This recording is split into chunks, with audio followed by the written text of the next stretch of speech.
മിക്ക ആളുകളും വിചാരിക്കുന്നത് താരൻ മുടിയെ ബാധിക്കുന്ന ഒരു പ്രശ്നമാണെന്നാണ്. എന്നാൽ ശരിക്കും ഇതൊരു ചർമ്മരോഗം കൂടിയാണ്. മെലാസീഷ്യ ഫംഗസിന്റെ അമിതമായ വളർച്ച കാരണമാണ് എണ്ണമയമുള്ള ചർമ്മങ്ങൾ, അതായത് ഓയിലി സ്കാൽപ്പുള്ള ആളുകളിൽ താരൻ കണ്ടുവരുന്നത്. അതുപോലെ തന്നെ ഡ്രൈ സ്കാൽപ്പുള്ള ആളുകളിൽ നമ്മുടെ തലയോട്ടിയിലെ കോശങ്ങൾ പെട്ടെന്ന് നശിച്ചു പോകുന്നതുകൊണ്ടാണ് ഡാൻഡ്രഫ് ഉണ്ടാവുന്നത്. ഉറക്കക്കുറവ്, മെൻ്റൽ സ്ട്രെസ്, വൈറ്റമിൻ ബിയുടെയും സിങ്കിൻ്റെയും അളവ് ശരീരത്തിൽ കുറയുന്നത്, അതുപോലെ തന്നെ ഇംപ്രോപ്പർ ഡൈജഷൻ, ഇതൊക്കെ നമ്മുടെ ശരീരത്തിൽ മെലാസീഷ്യൻ ഫംഗസിൻ്റെ ഓവർ ഗ്രോത്തിന് കാരണമാവും. അപ്പോൾ അതുകൊണ്ട് തന്നെ ഈ ഡാൻഡ്രഫിന് ട്രീറ്റ്മെൻറ്റ് എടുക്കുന്ന ആളുകൾ തീർച്ചയായും പ്രോപ്പറായിട്ടുള്ളൊരു ഡയറ്റും അതുപോലെ ഒരു മെഡിറ്റേഷൻസും ഫോളോ ചെയ്യേണ്ടത് അനിവാര്യമാണ്.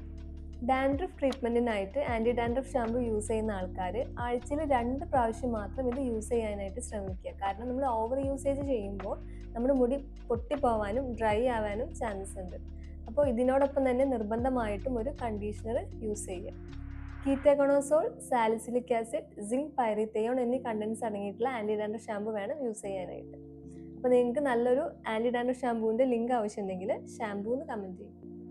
അപ്പോൾ നിങ്ങൾക്ക് ഈ വീഡിയോ ഇൻഫോർമേറ്റീവ് ആയി എന്ന് കരുതുന്നു. എന്തെങ്കിലും ഡൗട്ട് ഉണ്ടെങ്കിൽ കമൻറ്റ് ചെയ്യും. Thank you.